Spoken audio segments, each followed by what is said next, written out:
23 साल बाद भी नहीं मिला रोजगार, अब फूटा विस्थापितों का गुस्सा। अमलगम कंपनी गेट पर कालिंदी परिवारों का कब्जा, जमीन के बदले नौकरी की मांग पर धरना। नमस्कार, आप देख रहे हैं आर्य भारत 24। सरायकेला जिले के कांड्रा थाना क्षेत्र स्थित अमलगम कंपनी के मुख्य गेट पर गुरुवार सुबह से भारी हंगामे का माहौल देखने को मिला।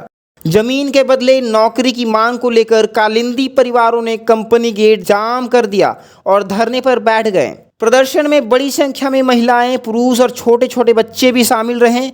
लोग डेगची, बर्तन और जरूरी सामान लेकर कंपनी गेट के सामने ही बैठ गए, जिससे कंपनी के प्रवेश और निकास पर असर पड़ा।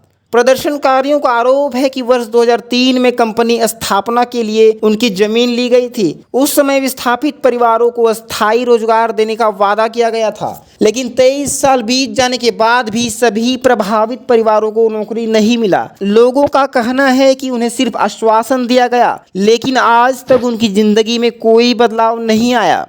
धरना दे रहे लोगों ने बताया कि इस मुद्दे को लेकर कई बार कंपनी प्रबंधन से वार्ता हुई और उपायुक्त को भी इस लिखित शिकायत सौंपी गई, लेकिन अब तक कोई ठोस समाधान नहीं निकल पाया। प्रदर्शनकारियों ने साफ चेतावनी दी कि या तो कंपनी उनकी जमीन वापस करें या फिर सभी प्रभावित परिवारों को रोजगार उपलब्ध कराया जाए। फिलहाल कांड्रा थाना पुलिस मौके पर मौजूद है और स्थिति पर नजर बनाए हुए हैं। प्रदर्शनकारियों का कहना है कि जब तक प्रशासन और कंपनी प्रबंधन के अधिकारी वार्ता के लिए नहीं पहुंचते, तब तक आंदोलन जारी रहेगा। जमीन देने के बाद भी रोजगार के लिए तरसते परिवार और अब सड़क पर उतरकर इंसाफ की मांग। सवाल यह है कि क्या 23 साल पुराना यह संघर्ष अब जाकर खत्म होगा? हम लोग को 2003 में जमीन दिया गया, अभी तक नौकरी नहीं मिला। जब आ रहे बात करने तब बोलता अभी जगह खाली नहीं है, कहीं बोलता मैनेजमेंट से बात करेंगे, कहीं बोलता मैंने क्या बोलते हैं, ऐसा बात बोलता है कि प्लान बंद कर देंगे, नौकरी देने नहीं सकेंगे। ये कोई बात हुआ?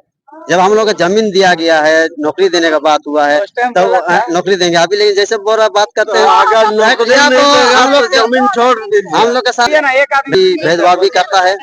भेदभाव हम लोग का काम जैसे मिलता है, कोई किसी को काम कॉन्ट्रैक्ट में, उसको बोलता बाथरूम में काम करो। जैसे हम लोग एससी में आते, हम लोग का चुनाव भेदभाव होता है। हम लोग चाहते भेदभाव ना हो और हम लोग को समानता मिले। जितना हम लोग का नौकरी बकाया है सबको नौकरी दिया जाए और बाद बाकी कॉन्ट्रैक्टर में दिया जाए। हम यही मांग है कंपनी से, रिक्वेस्ट भी करते हैं कंपनी से कि नौकरी दिया जाए। मतलब हम लोग अनिश्चितकाल के लिए धरना प्रदर्शन में डटे रहेंगे, बस ये है धरना। फिलहाल हम लोग बोले तो 6-7 महीना से कंपनी की बात कर रहे हैं, कंपनी टाले जा रहा है हम लोग का बात। आज देंगे कल देंगे, के लिए आश्वासन दिया जा रहा है। क्या नाम है?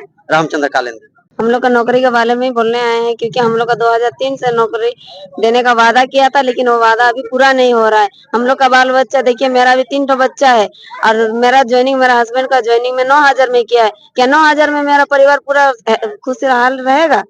बाल बच्चा को हम लोग पढ़ा सकते हैं? कुछ नहीं, खाली खाने पीने में अगर पैसा बर्बाद कर देंगे हम लोग, तो बच्चा का मेरा आगे वाला भविष्य क्या होगा? बाहर का आदमी सब काम करके यहाँ पर, हम लोग का मांग कुछ नहीं है। हम लोग का मांग खाली हम लोग का नौकरी है और सैलरी हम लोग का बढ़ा देते हैं कि हम लोग को नौकरी चाहिए, नहीं तो हम लोग यहीं भूख हड़ताल करके यहीं पे गेट जाम करके हमेशा के लिए रह जाएंगे। जितना भी जमीन गया हम लोग को भाई बहन का, सबका नौकरी होना चाहिए। और कितना जन को नौकरी नहीं दिया है? अभी तक 15 जन का नौकरी नहीं दिया गया। जब आते हैं डेट पे डेट दिया जाता है हम लोग को, जब भी आते हैं डेट पे डेट दिया जाता है। तो हमेशा के लिए यही चीज है। तो अभी हम लोग यही चीज चाहते हैं, अभी नौकरी चाहते हैं, नहीं तो यहीं पे भूख हड़ताल करके रहना चाहते हैं हमेशा के लिए। आपका परिचय? कृष्णा कालिंदी।